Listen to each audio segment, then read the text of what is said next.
Estudando o Livro dos Espíritos. Um estudo sequencial da obra O Livro dos Espíritos de Allan Kardec. Essa é a nossa forma de transmitir esperança, conhecimento e alegria.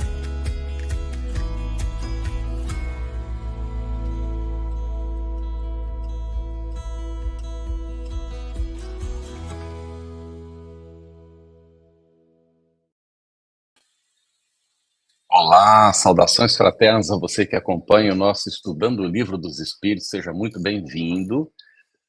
Nós damos as boas-vindas à querida Cristiane Drux, com quem nós dividimos a responsabilidade da condução desse estudo, e aos nossos convidados de hoje, Márcia Leão, que é vice-presidente da Associação Médico Espírita do Planalto, em Brasília, facilitadora de estudo das obras de André Luiz e de O Livro dos Médiuns, da FEB, em Brasília.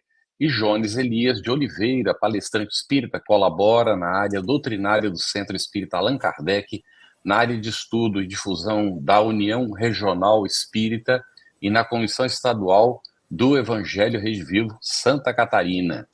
Agradecimentos também aos nossos parceiros de transmissão simultânea, que fazem o nosso sinal chegar mais longe. É isso mesmo, Carlos. Muito bom estarmos mais uma vez aqui, segunda-feira, reunidos para estudarmos o Livro dos Espíritos.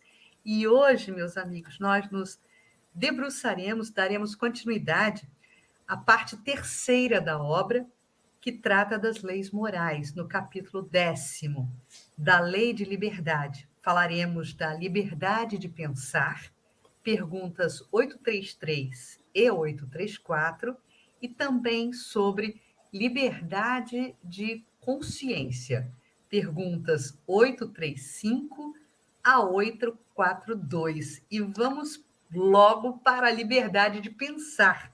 Eu coloco essa primeira questão para o Leon, 833, Leon. Haverá no homem alguma coisa que escape a todo constrangimento e pela qual goze ele de absoluta liberdade? Cris, é tão interessante, né? Quando a gente pensa sobre essa pergunta que Kardec fez, ele acaba fazendo um aparato desde o primeiro capítulo do Livro dos Espíritos, quando ele vai fazer a distinção que é o que é espírito, espiritista, espiritualidade, espiritismo, né? Então a gente sabe que o espírito ele é um ser imortal. E a resposta dos espíritos da codificação a Kardec é muito importante. Então, ele vai dizer, é no pensamento que o homem goza de uma liberdade sem limites, porque não conhece entraves. Isso já nos dá a total certeza, por essa afirmação dos espíritos da codificação, que quem pensa é o espírito. E se ele pensa, ele vai utilizar deste atributo do pensamento para se comunicar, para estender as suas ideias, para trazer futuramente ações que vão, consequentemente, inseri-lo no meio onde ele está, seja na materialidade ou seja no plano espiritual. E, na realidade, o próprio espírito, ao pensar, ele vai trabalhando através deste pensamento, das reflexões, das experiências que ele vai observando ao seu redor consigo mesmo, fazendo com que ele aprenda quando ele faz boas escolhas, mas também aprenda quando a escolha não é tão boa assim, né?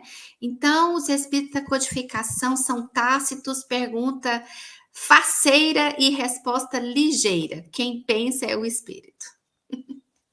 Muito bem, eu posso fazer uma pequena observação, aproveitando? Por favor, Jones, à vontade. É interessante que na questão que abre este capítulo, na questão 825, que a nossa querida Marta Antunes, semana passada, trabalhou tão bem, a pergunta é voltada ao mundo, se existiriam posições no mundo onde o homem gozaria de absoluta liberdade. Diz que não, porque vivemos em sociedade, somos interdependentes, e onde existam duas pessoas não existirá a possibilidade de uma liberdade absoluta. A questão aqui é voltada ao próprio indivíduo. Se no indivíduo existe nele alguma coisa que escape esse constrangimento que encontramos no mundo material, na relação social um com os outros. E a resposta, como muito bem colocou a Márcia, é no próprio pensamento. Interessante que a pergunta de Kardec é absoluta liberdade. E a resposta dada pelos espíritos é liberdade ilimitada. Por que é ilimitada? Porque não existem peias materiais para o pensamento. Não existem limitações materiais como nós encontramos na vida social. Na vida social, nós temos o entrave da presença do outro, os limites dados pela vida em sociedade. No nosso pensamento, não. Nós podemos vagar ao infinito. Mas é absoluta porque existem leis também. Existem limites dados pela nossa própria evolução, por exemplo. Existem leis morais que se aplicam ao próprio pensamento do espírito em seu processo de evolução. Por exemplo, existe uma regra que é aplicada à lógica, que é o princípio da não contradição. Quando nós estabelecemos contato com a verdade se impõe de tal maneira que nós não conseguimos, de maneira alguma, ultrapassá-la, né? Uma inverdade. Então, por exemplo, uma coisa, um ser, um objeto, não pode ter e não ter ao mesmo tempo, na mesma circunstância, uma mesma propriedade. Então, por exemplo, eu, Jones, que estou perdendo cabelo, não posso ser ao mesmo tempo cabeludo e calvo, porque teríamos um problema lógico, né? É o princípio da não contradição. Só para destacarmos isso. E a parte final eu acho interessante, quando fala na aniquilação, porque os espíritos já deixaram claro, Allan Kardec, que o pensamento é um atributo do espírito, não é um produto do espírito. Um atributo é uma característica que só existe no ser que a possui. Então, o espírito pensa, aniquilar o pensamento seria aniquilar o próprio espírito. E como o espírito é imortal, indestrutível, nós não podemos aniquilar. Podemos entravar. Entravar em que sentido? Através da educação, da perseguição, de repente, uma certa catequese, né? Impor certa forma de pensar, nós entravamos o desenvolvimento e a própria liberdade do pensamento do homem encarnado no corpo. Mas nunca impediremos que ela possa ultrapassar esses aparentes limites colocados pela vida em sociedade. Muito bom, Jones. Excelente. A Selva Braseiro nos cumprimenta aí, boa noite a todos. Quero deixar registro da minha profunda gratidão a todos que compartilharam amorosamente seus conhecimentos durante este estudo. Jesus ilumine sempre Carlos e Geraldo Campetti. E aí ela vai fazendo a relação de todos os que participaram do nosso estudo durante esse ano. Muito obrigado, Selva. O pessoal que quiser ver os nomes, quiser rememorar, está ali à disposição no chat. E agora, então, Jones, a 834, é uma pergunta curiosa, né? É responsável o homem pelo seu pensamento? Muito boa questão, né? E fica muito claro que Allan Kardec é um preocupado com esta questão. Então, ficou muito claro pela resposta que a Márcia nos deu, né, reproduzindo o pensamento dos espíritos e complementando tão bem a reflexão, porque do ponto de vista humano, nós temos dificuldades. Porque, por exemplo, eu tenho formação na área do direito. O direito não alcança a mera cogitação. Por exemplo, se eu estou pensando em fazer mal a alguém, o direito não me alcança. Ele alcança, ele estabelece critérios, ele define comportamentos das ações humanas, né, na nossa vida de relação social. Mas o mero cogitar, não. Curiosamente, como nós estamos falando do espírito, e Deus tem acesso aos nossos pensamentos, sim, e o homem é responsável por aquilo que pensa. Porque o nosso pensamento, ele age sobre os fluidos, por exemplo. Ele pode trazer benefícios ou malefícios a depender da maneira como nós conduzimos o nosso pensamento. E outro ponto importante é que existe na lei divina, e isso é importante mesmo, nós podemos valorar o nosso pensamento. E pensamento para nós espíritas, amigos, ele não se limita à mera cogitação. Em geral, nós pensamos em pensamento só com esse momento de reflexão, né? Pensamento é o nosso mundo íntimo. Para a filosofia espírita, nós encontraremos pensamento não somente como essa reflexão, como também os nossos sentimentos, todos os valores que carregamos conosco, a nossa memória. Isso tudo é pensamento, são formas de pensamento. Então, se o nosso pensamento é elevado e produz o bem, nós receberemos, obviamente, as consequências dos nossos bons pensamentos.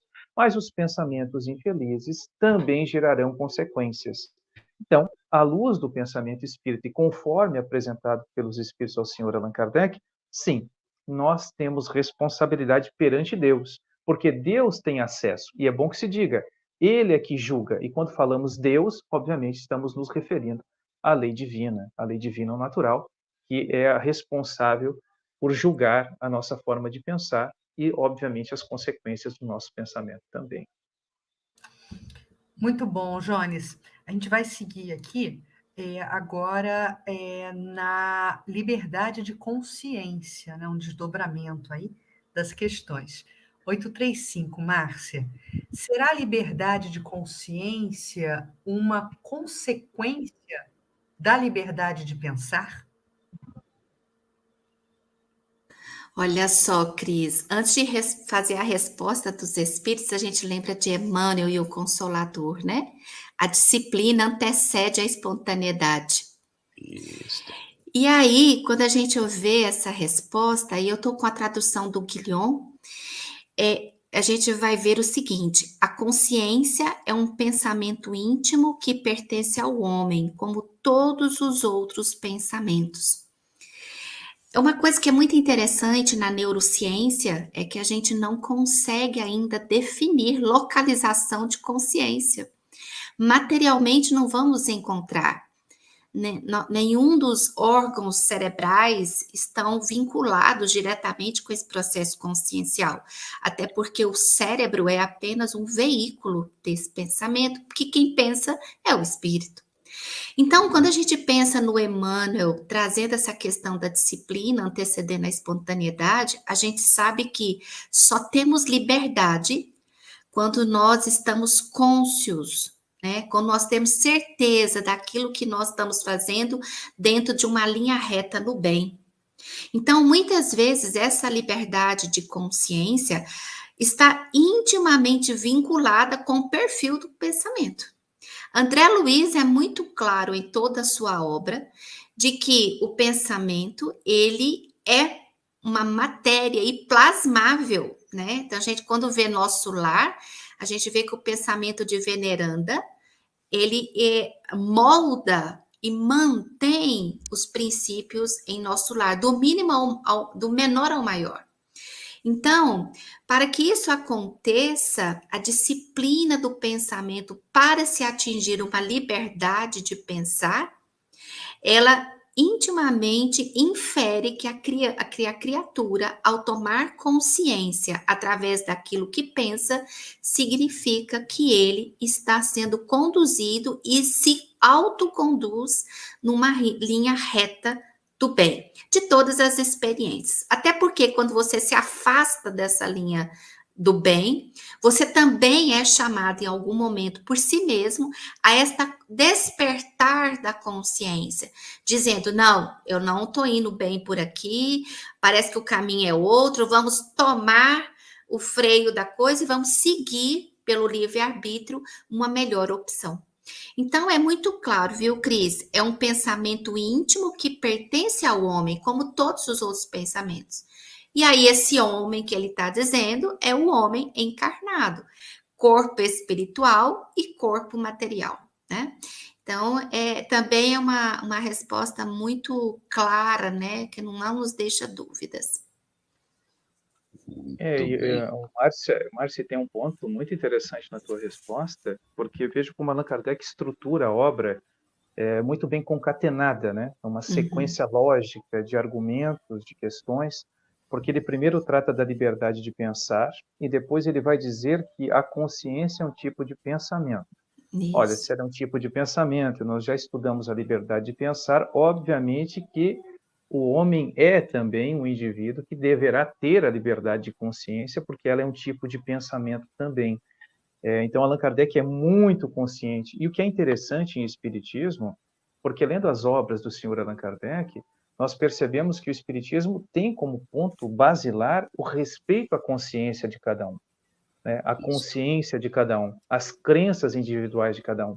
Né? Não há de forma alguma violência, ninguém irá propor que o Espiritismo seja disseminado com base na violência, com base no desrespeito à consciência individual.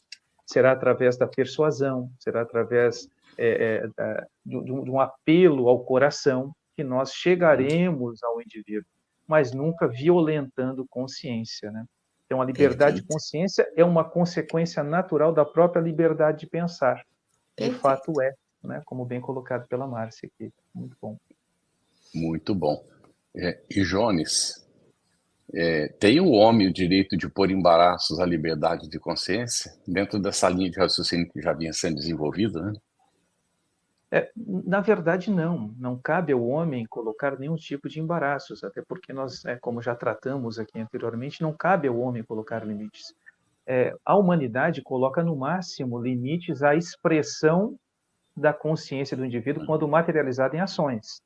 Mas agora, do ponto de vista moral, só cabe a Deus estabelecer limites, né? A lei divina que estabelece limites para a questão da consciência, né? Com relação a essa liberdade consciencial.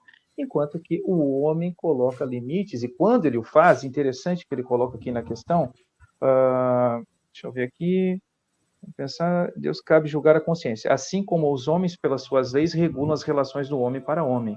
Deus, pelas leis da natureza, regula as relações entre ele e o homem. Interessante, né? Então, Deus estabelecendo leis, essas leis dizem respeito a nós individualmente e o Criador. A vida em sociedade, quando o homem faz, é para estabelecer limites à nossa vida de relação social. Para isso serve o direito, para, né, colocar limites, estabelecer o mínimo de regramento, mas nunca violentar consciência. Isso, inclusive, é um sinal de atraso da civilização humana. É uma demonstração clara que não compreendemos o valor que existe na expressão da liberdade de consciência e do livre pensar também. Muito bom, Jones. E aí, Kardec vai evoluir, né, nas suas ilações, colocando talvez até um contraponto que a gente tem visto aí ao longo da história da humanidade, que é justamente esse corromper, né, as consciências.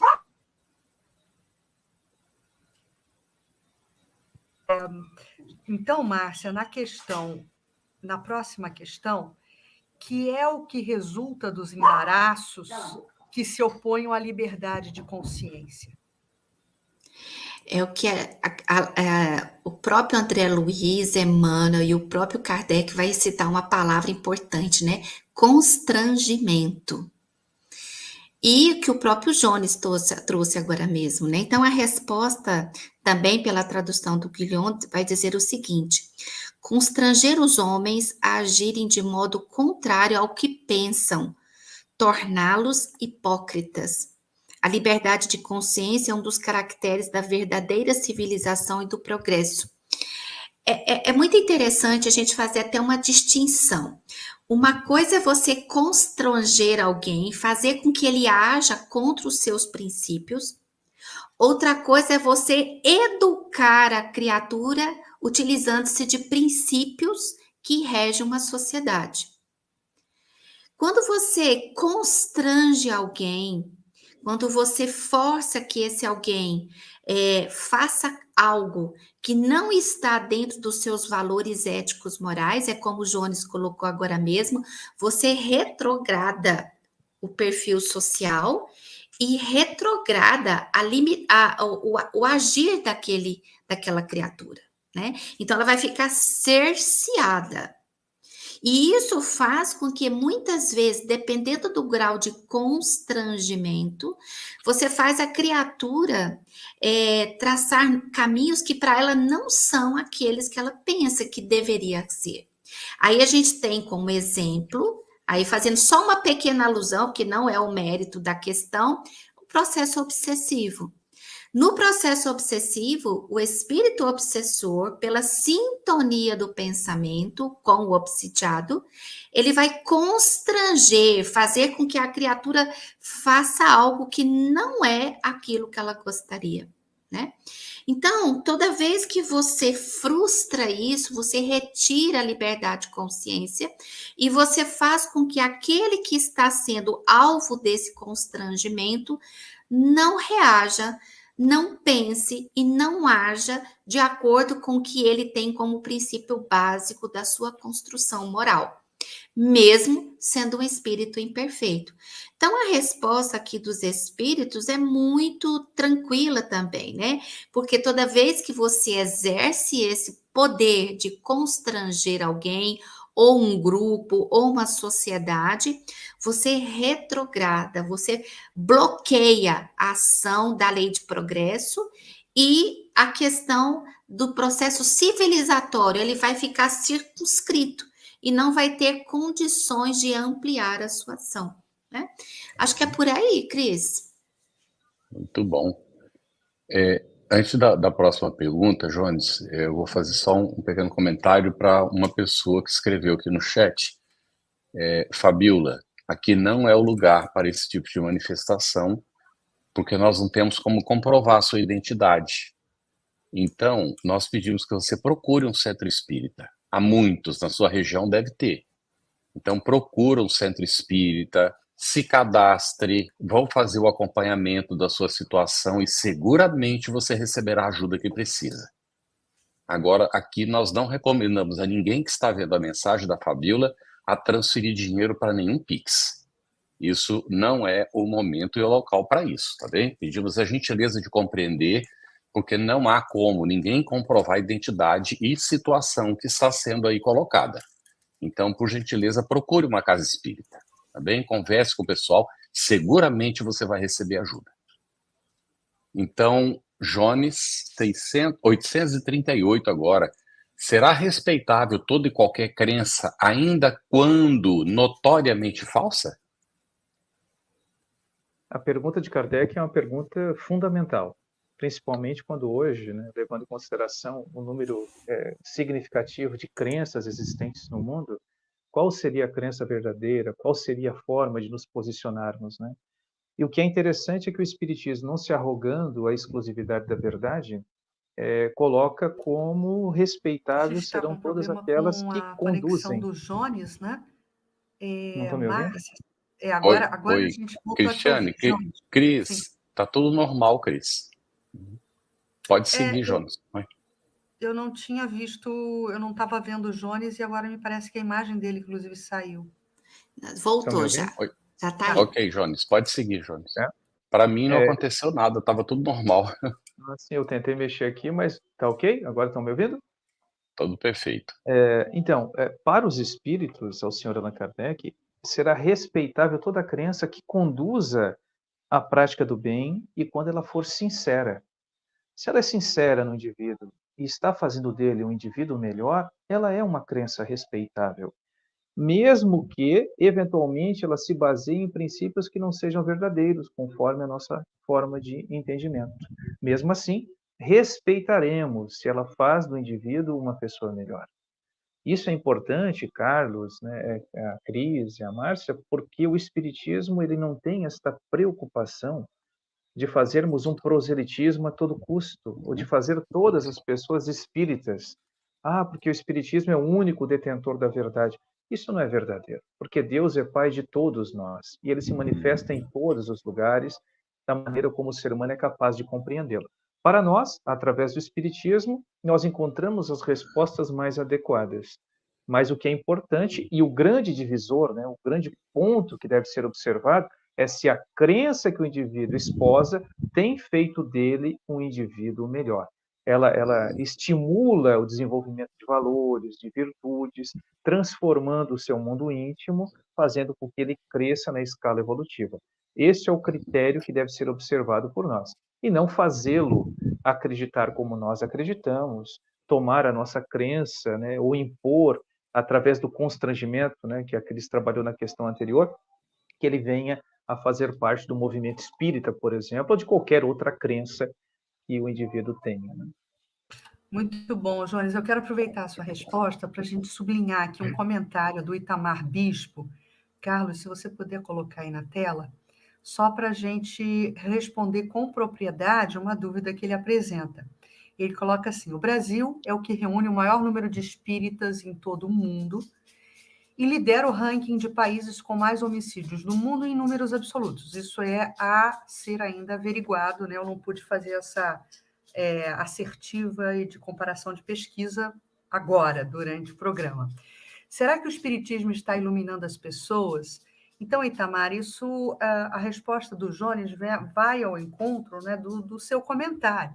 Na verdade, a doutrina espírita ela é uma grande ferramenta de iluminação, mas nós não carreamos para nós, enquanto espíritas, a responsabilidade única da evolução das sociedades no planeta, né? É uma ferramenta, é um instrumento, e o homem ele se apropria ou não dela, né? Então, eu acho que a sua colocação não está estreitamente ligada a uma responsabilidade única da doutrina espírita. São muitos os caminhos que o homem tem para alcançar a sua evolução espiritual. Haja visto que a religiosidade ela não está estreitamente ou estritamente ligada aos conceitos doutrinários espíritas. Existem vários meios para que o homem possa evoluir e alcançando aí na sua trajetória espiritual o seu próprio aperfeiçoamento. O que a doutrina espírita faz é oferecer um grande manancial de conteúdo, de conhecimento iluminativo. E o homem pode ou não, de acordo com o seu livre-arbítrio, se apropriar ou não dele. Né? Então, fica sempre o convite posto, como Jesus já nos colocou esse convite há 2000 anos. Né? Inclusive, um convite que precede a própria codificação da doutrina espírita, que consideramos a terceira revelação, pois vai unir a todo esse conteúdo da Boa Nova explicações, né, da ciência do espírito para nos trazer uma fé raciocinada. Então, fica também o convite para que nós reflitamos sobre esse potencial educativo da doutrina espírita.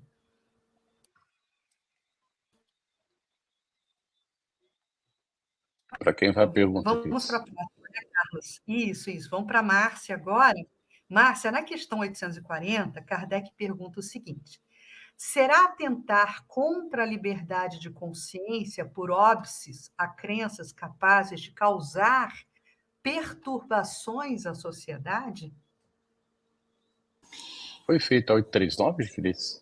Acho que não. Não. Acho que... É não, 839, Cris. Eu pulei. 839, eu pulei. Será repreensível aquele que escandalize com a sua crença um outro que não pensa como ele? É como diz a resposta, né? E aí eu vou fazer um complemento. É faltar com a caridade e golpear a liberdade de pensar. E aí, Cris, eu puxo um pouquinho do que você trouxe. A melhor religião é aquela que melhora o ser humano. Mas o que a gente precisa lembrar é que nem sempre a religiosidade extrínseca, ou seja, aquela que eu preciso frequentar, que aquilo me faz bem, aquilo me dá um caminho para estar na presença, vamos dizer assim, com aquilo que eu sei que é o sagrado, que é o divino. E aí, às vezes, a criatura não tem religião nenhuma, não tem uma religiosidade intrínseca e extrínseca, mas tem a sua espiritualidade, que é a ligação da criatura com o Criador, direta. Não tem medianeiros, né? Nem físicos e nem espirituais. Ele tem a ligação de si para com o sagrado, com o divino direto. Então, toda vez, e a gente vai observar que ao longo da humanidade, nós tivemos vários perfis de crenças. E mesmo que eu não coaduna com nenhuma delas, pensando no meu eu interior, pensando naquilo que me satisfaz como criatura humana, pensando naquilo que me traz sensação de pertencimento, em hipótese alguma, eu posso ir contra o que o outro pensa e pratica, porque cada um está no seu lugarzinho certo. Cada um está naquela religião, naquela religiosidade, da maneira que ele comporta a verdade, né? Então, se fosse assim, já imagina o Cristo naquela época, querendo fazer com que o seu evangelho viesse assim, imposto às criaturas. Não. Se o Cristo, que é o Cristo, entende que cada um está no seu tempo, por que nós vamos fazer o contrário? Então, a resposta dos espíritos é muito clara: é faltar com a caridade e golpear a liberdade de pensar. Eu estou constrangindo. Então, essa resposta tem total ligação com a resposta anterior, né? Uhum. Muito E bem. outro ponto importante que foi colocado aqui na resposta da Márcia é que a pergunta é do indivíduo que acredita estar com a verdade e que constrange o outro, né? Ele procura colocar o outro numa situação de constrangimento, desrespeitosamente. Ele não tem respeito pela crença do outro e cria uma situação vexatória muitas vezes. Isso, lamentavelmente, ainda é uma constante na vida de relação, né? Por conta desta ideia muito pequena, intolerante até, pensando que a verdade está comigo. Eu tenho esta exclusividade, o que de fato não é verdadeiro. E na resposta dada para nós espíritas fica muito claro porque a caridade é um estandarte para a doutrina espírita. Mas veja que se a legislação humana não pode colocar a caridade como um dever na vida de relação social, a lei divina estabelece a caridade como um dever. E nós que Uhum. temos um mínimo de consciência da lei divina, temos que agir uns com os outros pautados nesta regra, na regra da caridade, considerando Muito que o bem. outro pensa porque tem direito de pensar da maneira que pensa. E nós outros Uhum. pensamos o que podemos, no máximo, exigir do outro respeito à nossa forma de pensar, mas nunca impor o nosso pensamento àqueles que caminham conosco. Nem dentro do próprio seio familiar, porque às vezes acontece dentro de casa. A gente quer impor e perdemos a mão, porque não é a melhor maneira de convencer qualquer pessoa, né? A violência, o escárnio, não é assim que nós conseguimos tocar o indivíduo e Uhum. apresentemos. Eu lembro que na nossa casa espírita, um tempo atrás pensávamos, discutíamos com os amigos, muitas pessoas chegam ao centro espírita e vão embora, porque não têm maturidade, o espiritismo não é para eles ainda. Este era o argumento que estava sendo utilizado. Aí eu parei e chamei a atenção dos amigos, sim, é verdade. Muitas pessoas virão e encontrarão no espiritismo aquilo que na verdade não é o que busca. Mas tem um outro ponto que me preocupa. Será que nós estamos apresentando a doutrina com argumentos lógicos, tocando o coração, de Uhum. modo que a pessoa fique conosco?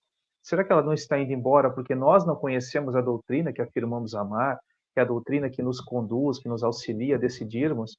Porque este é um ponto que para nós espíritas deve estar presente, né, na nossa reflexão diária. Como é que estamos divulgando a doutrina? Qual é a nossa forma de contactar aqueles que chegam, que nos procuram?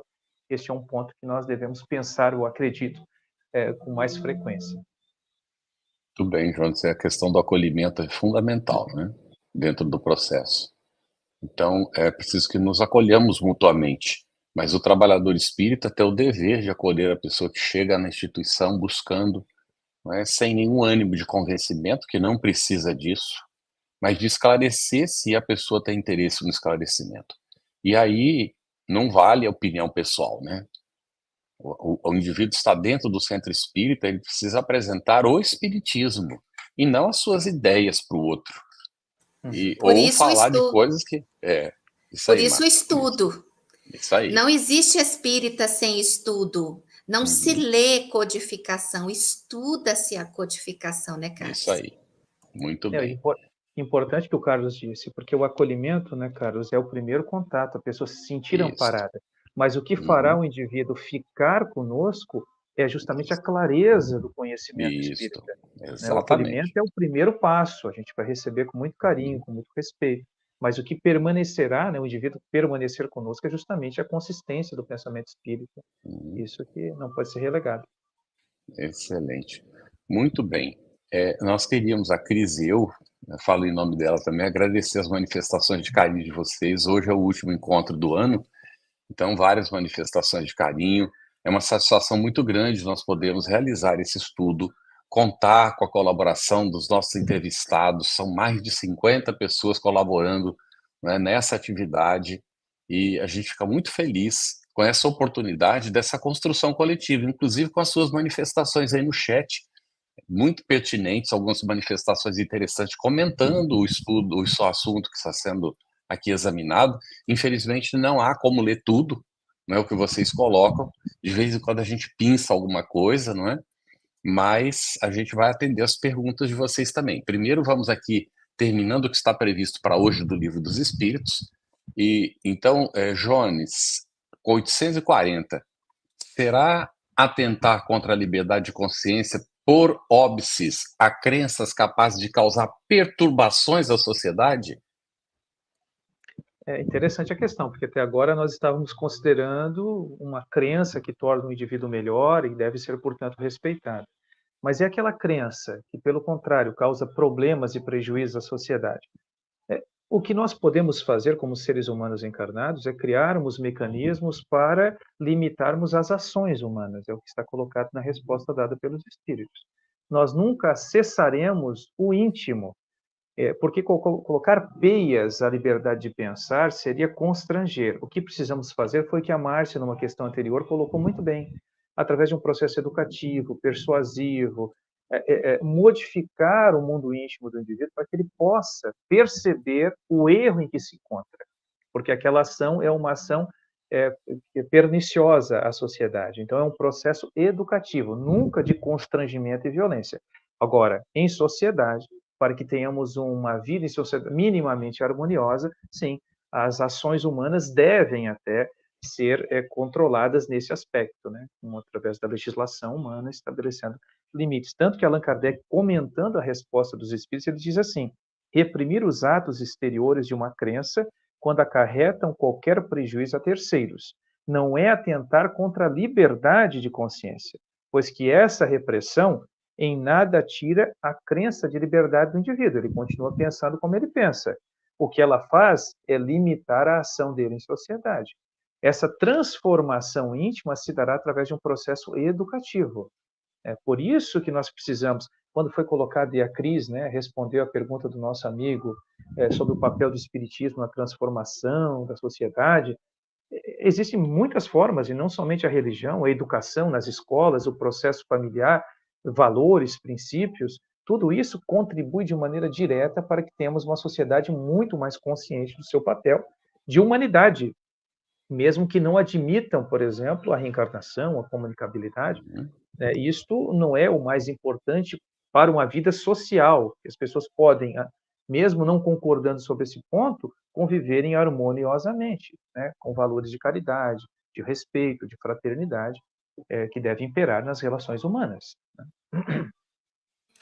Perfeito, Jones. Existem várias ferramentas, né, como eu falava, e nem sempre elas precisam passar obrigatoriamente pelo âmbito religioso, mas a realidade espiritual, como ela se impõe à realidade material, essas virtudes precisam ser trabalhadas, né, seja pela educação, ou seja pela formação familiar dentro da família, é muito importante, os conceitos adquiridos dentro da família, né?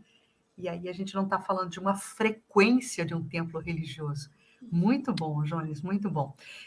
Sigamos então aqui para a gente nos debruçar agora sobre a questão 841. Márcia, para respeitar a liberdade de consciência, dever-se-á deixar que se propaguem doutrinas perniciosas ou poder-se-á, sem atentar contra aquela liberdade, procurar trazer ao caminho da verdade os que se transviaram, obedecendo a falsos princípios?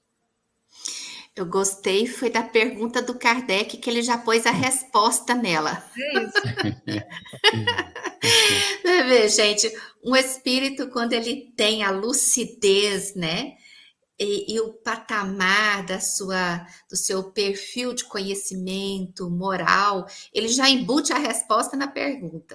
Então, ele vai dizer, os espíritos vão dizer que sim e se deve, porque na realidade, mesmo quando nós estamos, vamos dizer assim, afastados daquilo que é moral, daquilo que é real, mesmo quando nós estamos afastados, ou alguém está afastado na nossa vista, nós não podemos obrigá-la a mudar de ideia. E aí, a Kátia traz aqui uma resposta que eu achei muito interessante, que ela vai dizer assim, que na realidade a conduta, né, estudar é importante, mas a conduta é tudo, porque não adianta eu saber de cor e salteado todas as questões do Livro dos Espíritos, se a minha conduta não condiz com aquilo que eu estou estudando. Né? Então, na realidade, quando eu estou vendo algo desviar daquilo que realmente não é o princípio moral, mesmo assim, me falta com caridade eu constranger a criatura, mas sim, eu vou procurar buscar naquilo que eu posso agir, e aí levando a palavra, levando o exemplo, levando o diálogo, levando a leitura, para que as criaturas possam realmente voltar para este espaço e que está na retidão de conduta, né? Então, na realidade, a convicção de cada um a gente não impõe, como coloca aqui os espíritos da codificação, mas a gente faz o convite para que essa postura seja reavaliada e principalmente ressignificada. Então, a persuasão, como ele coloca, nunca é a força, e você não convence ninguém obrigando alguém a fazer o que não quer. Mas existe o convite, principalmente pela sua postura ético-moral, que faz com que o indivíduo possa repensar e ressignificar as suas ações, né? Então, na realidade, o que nós precisamos é estarmos abertos a essa mudança de postura, desde que estejamos convictos de que não só a nossa conduta diz o que nós estamos falando, mas principalmente quando nós vivenciamos o postulado evangélico, o postulado daquilo que realmente é verdadeiro. Muito bom, Márcia. Aí eu Essa aqui... Oi, desculpa, Opa. pode falar, eu já volto, isso. Sim, eu acho interessante a menção da Márcia com relação à questão evangélica, porque os espíritos perceberam isso também, colocando que podemos e até devemos, mas a exemplo do Cristo, utilizando a metodologia do Cristo, que nunca impôs, nunca violentou nenhum pensamento, nenhuma consciência, de forma alguma. Usou da brandura e da persuasão, porque na brandura, na docilidade, nós chegamos ao coração do indivíduo. Então, nós tocamos a alma. E a persuasão é um apelo à razão, através do argumento, demonstrando que aquela forma de pensar é perniciosa, é uma forma de pensar ou de agir que traz prejuízos à sociedade. Então, nós apresentaremos os argumentos para que a pessoa se convença. É um processo de autonomia, de liberdade de expressão. Kant, esse grande pensador alemão, ele falava muito a respeito da autonomia, onde, com base na razão, o próprio indivíduo constata o melhor caminho de agir. E esta é a melhor maneira mesmo. Quando nós estabelecemos contato com a doutrina dos espíritos, por exemplo, não é simplesmente decorando o texto, como a Márcia mencionou. Não é nos tornarmos tecnocratas espíritas, né? Falando com precisão questões, páginas, recitando isto e aquilo. Não, mas essencialmente aliarmos a teoria, que é uma teoria muito bem estruturada, a uma forma de viver, baseada nesta mesma teoria, mas que não se restringe à teoria. Então, não é uma teoria pela teoria e nem uma prática pela prática. É uma prática consciente, o que é muito desafiador em geral, porque a nossa relação com o divino ao longo dos séculos foi sempre de delegarmos a algumas pessoas a responsabilidade de contactarem com Deus. Agora nós temos a responsabilidade de estabelecermos esse contato com o alto e de promover em nós a transformação para o nosso crescimento, a nossa evolução. Então, para nós espíritas, é um alerta para não repetirmos hoje com o espiritismo o que foi feito com a doutrina do Cristo ao longo do tempo, onde a violência imperou, onde guerras foram estabelecidas, movidas com a intenção de transformar em à força o pensamento alheio. Então, como espíritas, respeitaremos sempre. Iremos argumentar quando percebermos que a doutrina que está apresentada como materialismo, por exemplo. Mas eu conheço muitos materialistas, são excelentes pessoas. O são, mas não com base no materialismo. O são porque são espíritos que já adquiriram valores ao longo de múltiplas existências. Não é o materialismo que dá subsídios para que a pessoa viva em sociedade, baseado no altruísmo, na caridade. Não é isso. Pelo contrário, como bem coloca Allan Kardec em toda a obra da codificação. Apresentaremos o argumento com brandura, uma persuasão consistente, numa retórica consistente, para que a pessoa perceba por si mesma o erro em que está se movendo, né? Muito bem. De fato, a única coisa que o espiritismo combate é o materialismo, né? Perfeito. É a única coisa. A Elaine Cap, a raiz do que estava comentando antes, ela colocou: o estudo é imprescindível e veja a meta boa para 2024, ingressar num grupo de estudo do Espiritismo. Então, o pessoal está participando aqui, né, do Estudando o Livro dos Espíritos, mas é muito interessante se nós pudermos ir na Casa Espírita participar das atividades, né, na casa, com os vários grupos de estudo que são oferecidos ali. Muito bem, vamos para a nossa 842, Jones, e depois vamos para as perguntas dos nossos internautas. São 11 perguntas, nós fizemos 10 no roteiro e temos 11 dos nossos internautas na sequência. Então, Jones, por que indício se poderá reconhecer entre todas as doutrinas que alimentam a pretensão de ser a expressão única da verdade, a que tem o direito de se apresentar como tal?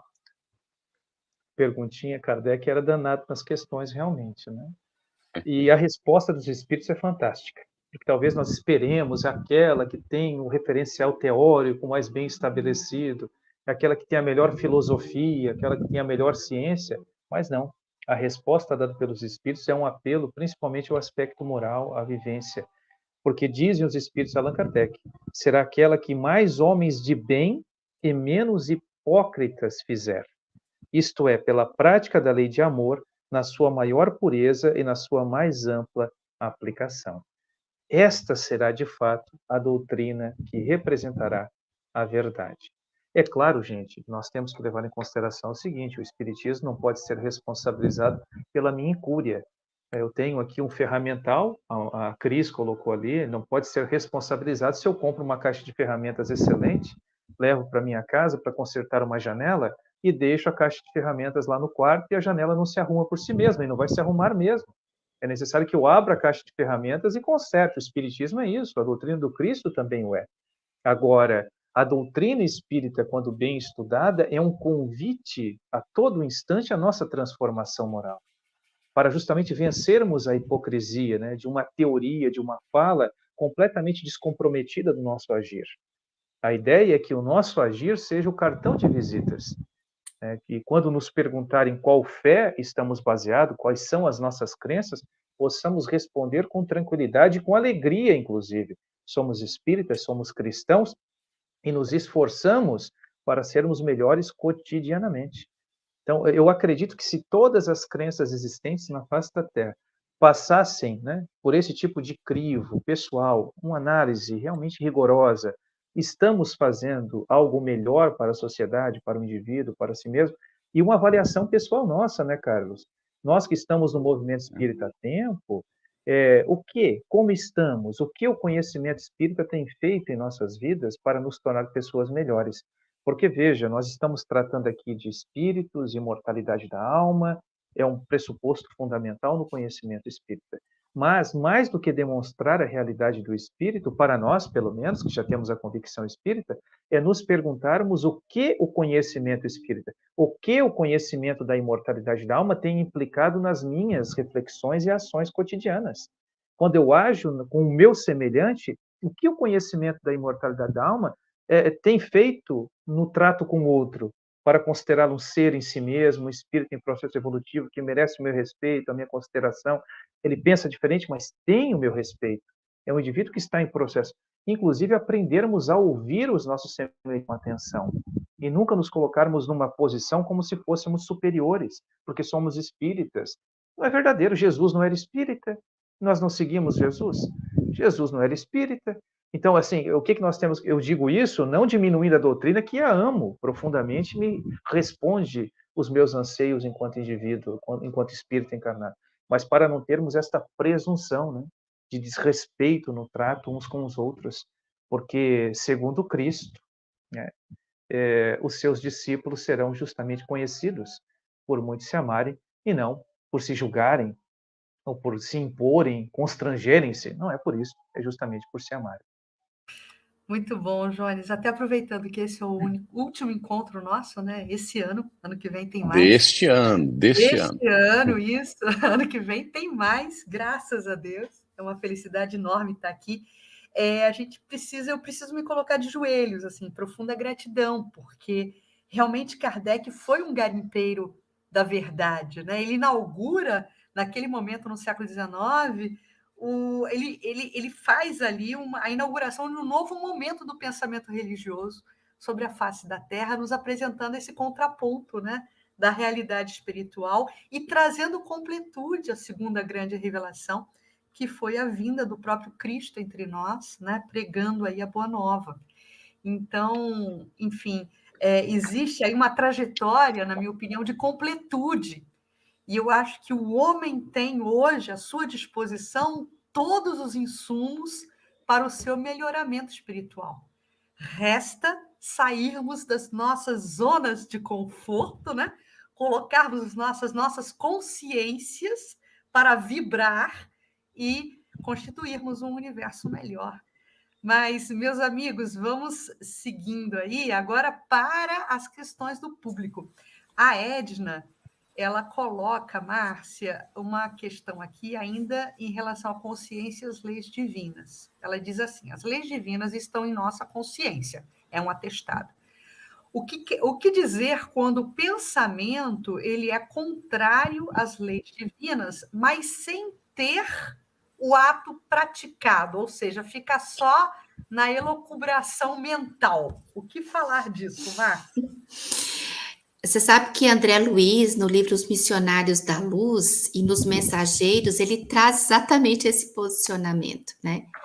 Mesmo que você não haja, mas só de você pensar, bem-vindo ao mundo de provas e expiações, porque você está ainda necessitando de trabalhar em si esse processo consciencial.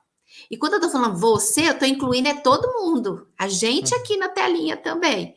Porque, na realidade, mesmo que você, no mundo espiritual, o que você pensa, ele é facilmente notado e facilmente você pode trabalhá-lo e, consequentemente, ele ter a sua ação. Aqui no mundo material, o nosso corpo ele faz um freio naquilo que o pensamento está sendo efetuado pelo o campo do campo mental do espírito.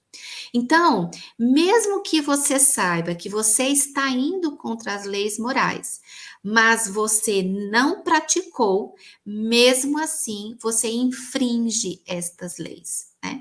Então, por isso que é um convite de André Luiz, de Emmanuel, de Joana, de Kardec em especial, falar o seguinte: o convite é trabalhar a educação do pensamento, consequentemente, você trabalha na educação dos sentimentos. E mais do que isso, você tendo esse trabalho de educação de si mesmo, você consegue observar o seu pensamento e, consequentemente, ressignificá-lo para que você não incorra em contrário às leis morais. Muito bem. A Jeane Lima coloca: quando adquirimos o conhecimento da doutrina espírita e a estudamos profundamente e seriamente, a nossa consciência nos cobra o tempo todo. É normal ou exagero seguirmos a nossa consciência? É muito interessante e é bastante comum, Giane, principalmente quando estabelecemos um contato inicial com a doutrina espírita e passamos a estabelecer esse tipo de balanço entre as nossas ações e aquilo que passamos a admitir como verdade, né? O esforço de transformação. A recomendação é que tenhamos cuidado para não violentarmos também o nosso nível evolutivo. Nós não conseguiremos dar saltos assim gigantescos na escala evolutiva. O que precisamos fazer, como bem recomendado pela Márcia, é essa busca pela educação dos nossos sentimentos, pelo nosso pensamento, e nos esforçarmos a cada dia na busca de virtudes e suplantarmos as nossas imperfeições.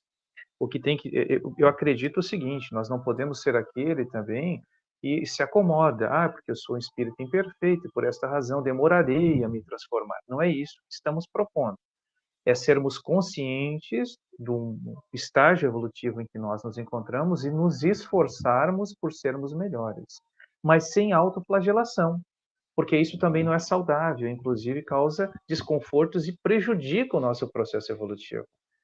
O processo de autoconhecimento, ele invariavelmente é um processo que causa desconforto, porque nós nos desiludimos, né? Antes de nos conhecermos um pouco melhor, nós talvez criemos imagens que não condizem com a nossa realidade, virtudes que ainda não possuímos. E quando passamos a nos conhecer, vemos que é necessário movimento de transformação e esforço.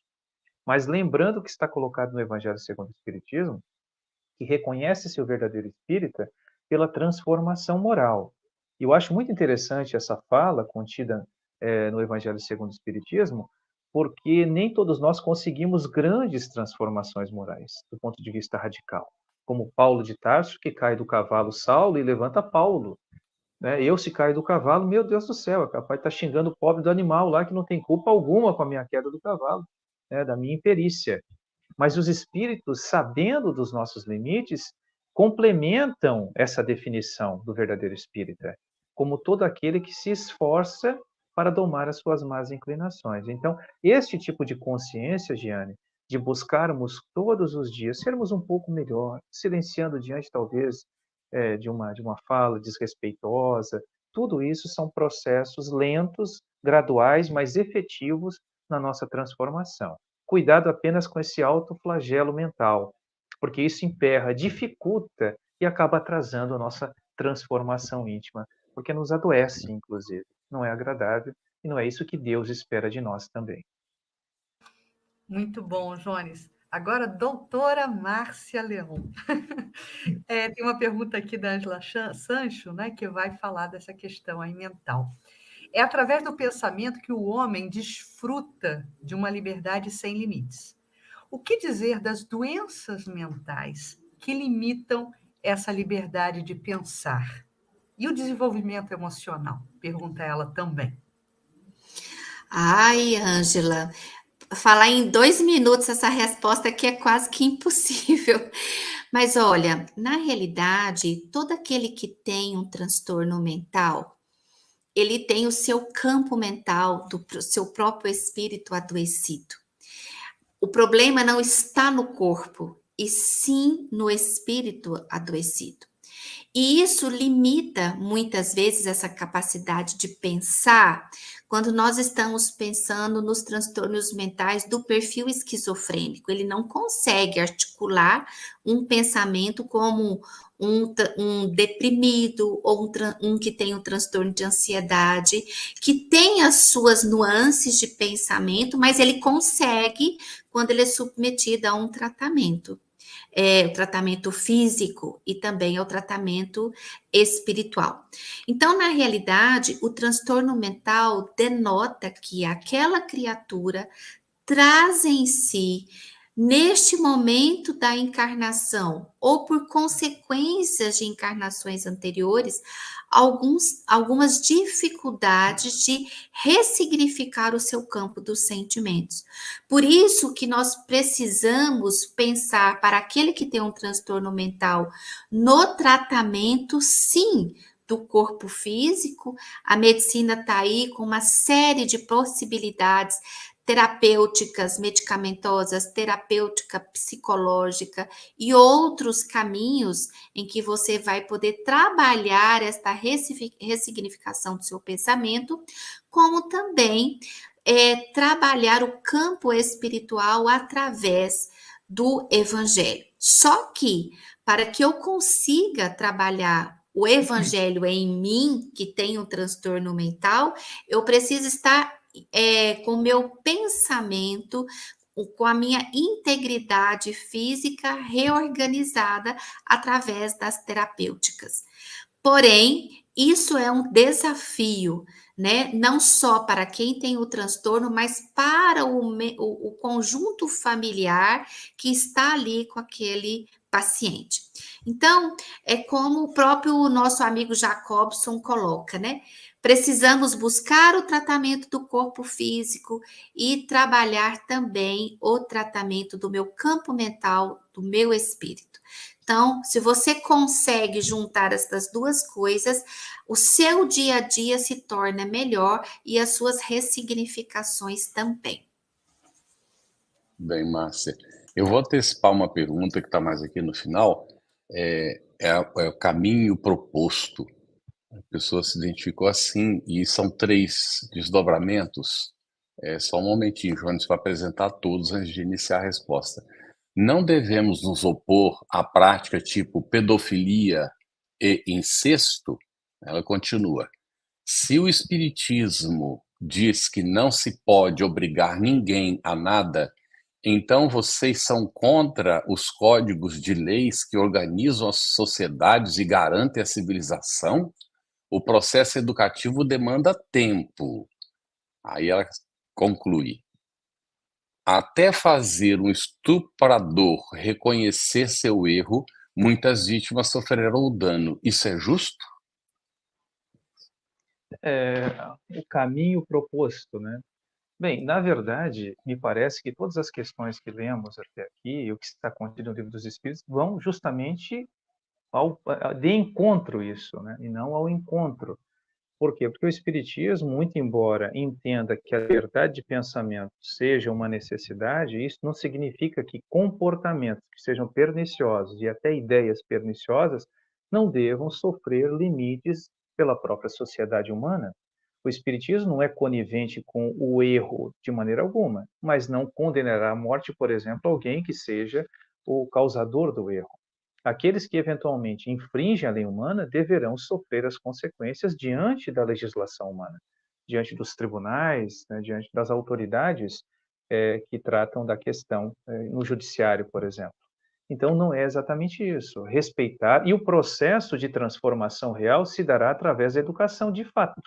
Mas até que o indivíduo tenha consciência disso, ele sofrerá as consequências sendo afastado do convívio social, recebendo as punições que foram estabelecidas através da sociedade, né? Do legislador, nesse sentido. Do ponto de vista espiritual, o que faremos? Nós oraremos pelo indivíduo, porque é um irmão em processo evolutivo, mas nunca estaremos ao lado dele como se o erro cometido fosse de menor importância e, portanto, deve receber por nossa parte a conivência do erro cometido de maneira alguma.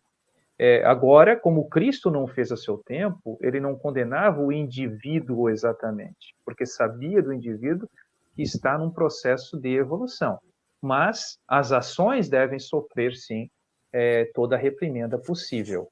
Então, não significa, por favor, se a amiga entendeu dessa maneira e de repente foi por falta de habilidade de apresentação das ideias de nossa parte, que nós somos coniventes com os equívocos e devemos respeitar toda a forma de pensar. Não, esse tipo de comportamento, ele afeta outras pessoas, ele causa mal a outras pessoas e a própria vida em sociedade fica comprometida. Então, nós estabelecemos leis de sociedade que, inclusive, auxiliarão no seu processo de transformação. E é muito importante que as leis sejam cumpridas nesse quesito, né? Eu não sei se eu consegui responder a amiga. Posso só acrescentar um negócio, Jones? Deve Carlos e Cris. Assim, mesmo aquele que está perpetrando o mal, vamos dizer o espírito, não estamos falando da pessoa, o espírito, né? Ele cansa em algum momento. Vai chegar que a coisa vai... André Luiz nos traz isso muito claramente, exemplificando o livro Libertação. O espírito, muitas vezes, na teia do mal, ele cansa. E detalhe, o mal está cerceado pelo bem. Ele tem uma limitação para a ação. Ele não está, como parece ser, solto. Não. Ele tem uma limitação pela providência divina, até o esgotamento dessas forças no descaminho. E ele busca a reparação em algum momento. Às vezes vão se levar anos, séculos, milênios, mas o espírito, ele volta para aquele alinhavo da retidão do bem. Era só isso que eu queria acrescentar. Antes da próxima. Sim, Jones. Pode falar. Não, eu digo, e aproveitando a Márcia, porque ela falou, devem outras ideias, né? Porque o Espiritismo, assim como a doutrina do Cristo, convida que a terapia educativa seja através do amor, de fato. O que não pode é utilizarmos o erro daqueles que ainda não despertaram para o bem para nos igualarmos a eles. Então, trataremos como vingança, imputando... Não, peraí. Sim, a pessoa será afastada, receberá a punição conforme estabelecido por convenção social, né? O legislador, mas o amor deve perpetrar o processo educativo e não a vingança. Me lembro que durante a formação em Direito, era muito comum até o século XVIII que as pessoas sofressem fisicamente as imputações. As pessoas eram, em praça pública, sofriam constrangimentos, a morte em praça pública, como vingança da sociedade ao ato que foi cometido. Hoje, já temos a consciência de que o que devemos fazer enquanto sociedade é reeducar o indivíduo, para que ele possa viver em sociedade. Obviamente que os limites que serão dados e a análise individual do caso a caso. Uhum. Acrescentaria somente o seguinte: o Espiritismo nos explica pela lei de causa e efeito que a lei divina é justa e ninguém sofre o que não tem necessidade de sofrer. Então, se um criminoso comete um crime e atinge um indivíduo, aquele indivíduo está dentro de um processo de necessidade de passar por aquela experiência. E então, ou aí no caso, o indivíduo que está cometendo crime, está dentro da lei divina, sendo utilizado como instrumento para o despertar do outro, para, não é? A questão é de caridade, de compreensão, de aceitação e de reparação dos enganos que cometeu no passado, que estão pendentes. Então, tudo isso precisa ser examinado dentro do conjunto e nunca isoladamente. É por isso que a gente tem que tomar muito cuidado no estudo do Livro dos Espíritos, de não isolar a pergunta fora do seu contexto, porque senão dá uma interpretação equivocada. A gente precisa ver no conjunto. Foi por causa desse isolamento que chegaram à conclusão de que Kardec era racista. Exatamente. E aí, quando a gente vai examinar, é totalmente o contrário que está colocado no Espiritismo. Completamente o contrário, não é? E não só tirar do contexto, como também não tirarmos as nossas aquisições da linha do tempo. Porque a própria indagação da internauta foi em relação à legislação humana. Se a gente desconsideraria a legislação humana como algo ineficaz. A nossa legislação, o Código Civil Brasileiro, a nossa Constituição, ela está inspirada no direito romano. E o direito romano, apesar de ser muito bem arregimentado, levou a derrocada a um império. O Império Romano ruiu, porque faltava ali, nos seus bastidores, os insumos morais. Eles careciam de insumos morais. Então, são esses insumos morais que a doutrina espírita vem tentar resgatar agora com esse olhar mais agigantado, esse olhar mais da visão espiritual, associado à legislação humana. É isso. Cris, Bom, vamos amigos, nos seguir dos 30 vamos lá, agora, vamos lá. bate-bola, pergunta-resposta, senão a gente não chega ao final. Vamos lá, pinga fogo agora, hein, gente? Deixa eu colocar aqui o próximo. No caso de obsessão severa, Márcia, o obsessor não domina o pensamento do obsidiado e daí cria esse constrangimento? Vou parafrasear Emmanuel, né? Não há vítima que não tenha um pouco de algoz e nem um algoz que não seja um pouco de vítima. Então, no processo obsessivo, existe uma interdependência de pensamentos na mesma faixa de sintonia. Então, na realidade, não há um domínio completo. Existe aquele que, pela afinidade de pensamentos, estarão em processos de simbiose. Então, por isso que nós devemos cuidar muito bem do que pensamos, para que não tenhamos um desfecho que não desejamos. Tanto nós somos influenciados, como nós também influenciamos o outro. Então, consequentemente, nos processos obsessivos, não há um domínio, e sim um processo simbiótico. Mas é claro que aquele que está obsedado, né, ele precisa trabalhar em si condições para que essa obsessão gradativamente vá se desfazendo. Então, depende de ambos, viu, Cris? Olha, essa pergunta já Sancho acabou de ser respondida também. Os espíritos obsessores podem dominar a nossa consciência e se apossarem da nossa liberdade de pensar e do nosso livre-arbítrio? A Márcia acabou de responder, né? Então, agradecemos as perguntas, gente, todas muito boas. Vamos para essa da Olga de Souza, Jones, e coloca assim: só é verdadeiramente livre aquele que aprendeu a obedecer. Em Nosso Lar, no capítulo 45. Essa frase está relacionada com a liberdade de consciência? Podem me explicar o sentido da frase, por favor? Eu não lembro exatamente em qual contexto ela está no livro, né? Mas interpretando usando a sugestão do Carlos, tomando todo o sistema espírita, né, os postulados espíritas, nós podemos entender da seguinte maneira: o dever, a consciência dada pela razão, quando nós estamos diante de uma lei da própria verdade, quando nós aprendemos a compreender e aplicar a lei divina em nós, nós somos livres nesse aspecto, porque foi a própria razão que nos levou à compreensão de que aquele caminho é o melhor caminho para a nossa transformação moral. Não há uma imposição no sentido de constrangimento, é no sentido de clareza. A partir do momento em que eu tenho pela própria razão a consciência do dever, eu ajo livremente. Até porque um dia, quando aprendermos a amar, de fato, todo o nosso comportamento será um comportamento condizente com o amor. Mas então nós não teremos liberdade para fazer o contrário? Por que faríamos, se já compreendemos o amor?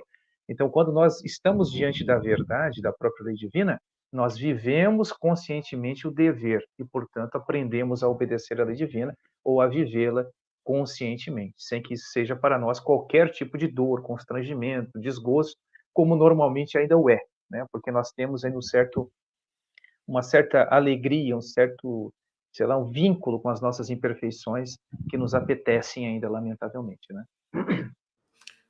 Bom, Jones, Márcia Leon, Arruda, ela coloca um atestado, na verdade é uma pergunta, mas a gente já atesta: pensamento, consciência, mente e psiquismo, tudo provém do espírito? Perfeito. E eu quero aproveitar essa colocação da Rô para introduzir a pergunta da Rosilene Barbosa, que pergunta assim: quando a pessoa pensa e os pensamentos não são bons, ela, pessoa, né, é punida pelos pensamentos? Então, Rosilene, André Luiz, no livro Mecanismos da Mediunidade, na Gênese, o capítulo dos fluidos, no subtítulo Fotografia do Pensamento, vai dizer o quanto que esse pensamento é formulado pelo campo mental do espírito, né? Porém, mesmo que eu pense negativamente, no sentido de tomar decisões equivocadas, não existe uma punição de cima para baixo. Quem pune sou eu mesmo. Quando eu chego ao contexto de que aquela retidão que eu imaginava estar presente ali naquela decisão equivocada, eu percebo que não é por aí. Então, eu mesmo tenho a capacidade da minha reflexão desta ação para que eu possa, então, ressignificar e, principalmente, retomar um caminho mais correto.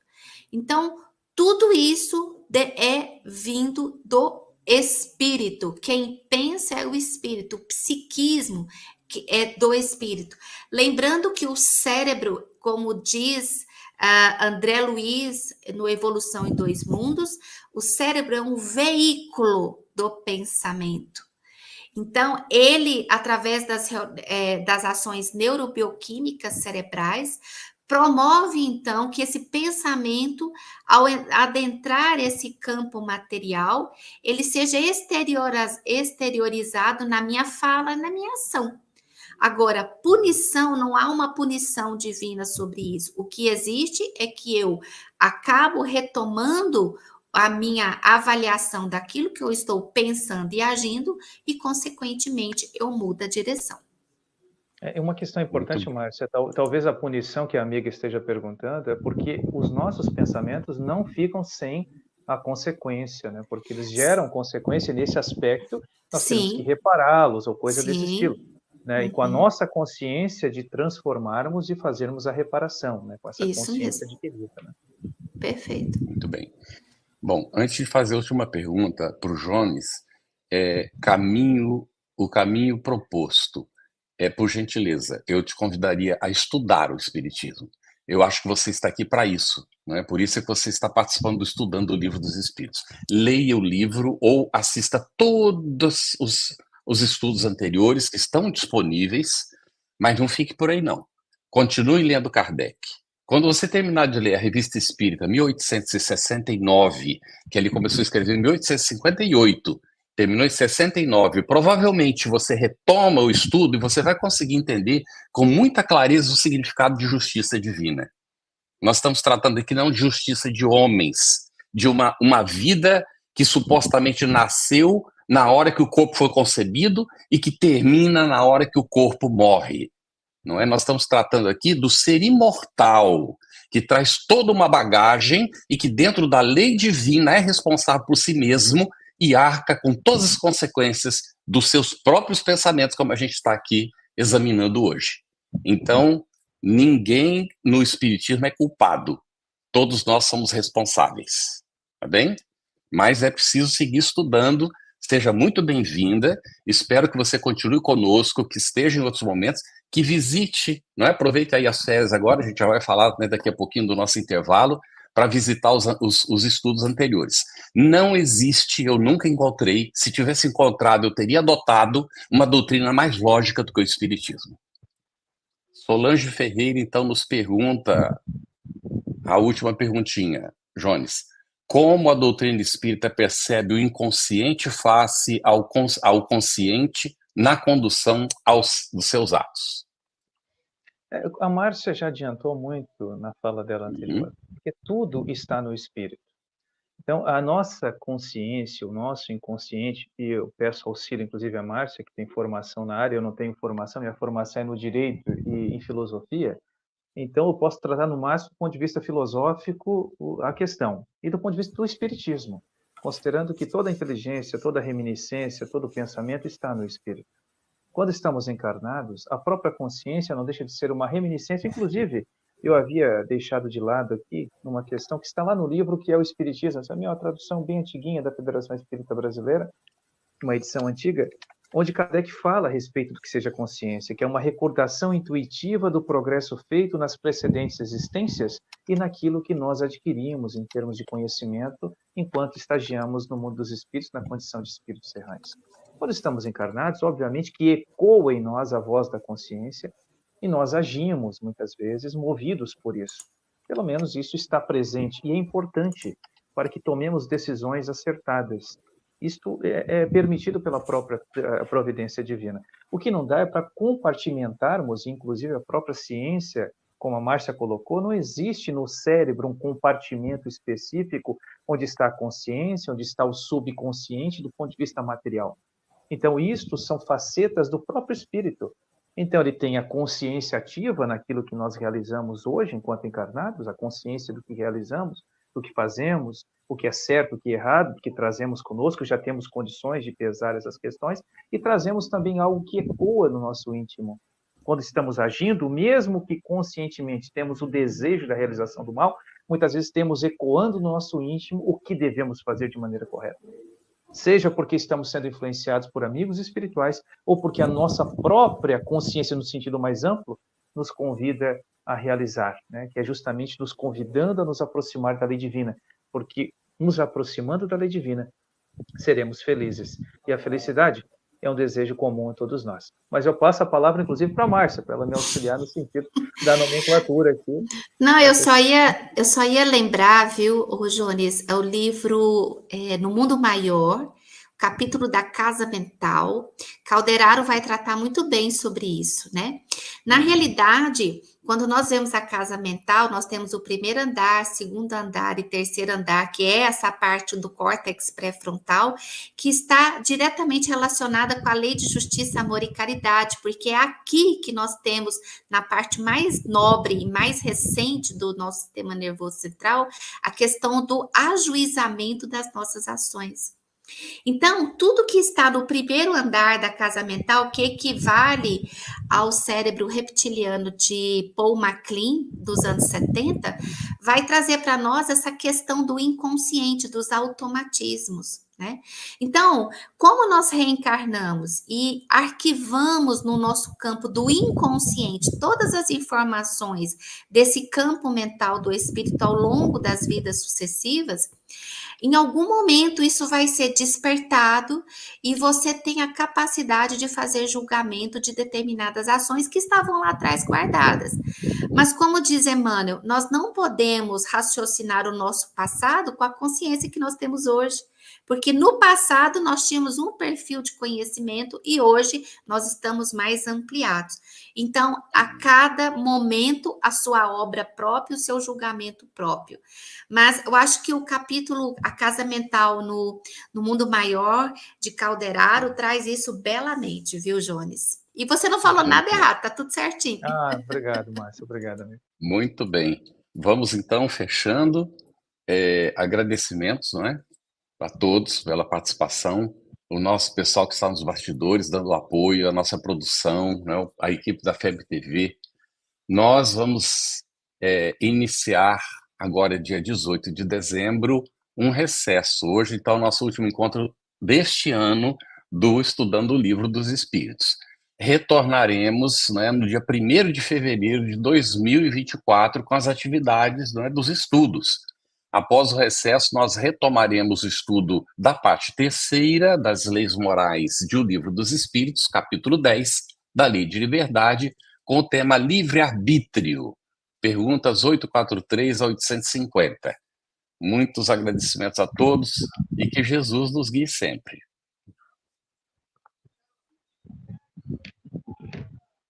Você gostou desse conteúdo? Então nos ajude a manter esse trabalho.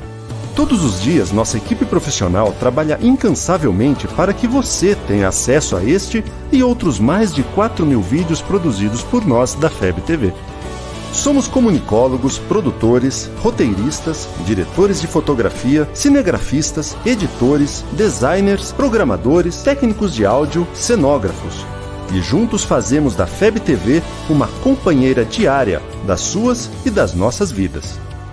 Por meio da infraestrutura e das produções da FEB TV, pudemos criar a FEB Lives e a FEB Podcasts, disponíveis em diversas plataformas de streaming e sites exclusivos, com conteúdos únicos, pensados para você assistir e ouvir no trabalho, na academia, no carro, em todos os momentos. E aí, podemos contar com a sua colaboração? Apadrinhe a FEB TV. Acesse www.febtv.com.br e faça parte dessa rede de investidores do bem. Estamos com você através da FEB TV.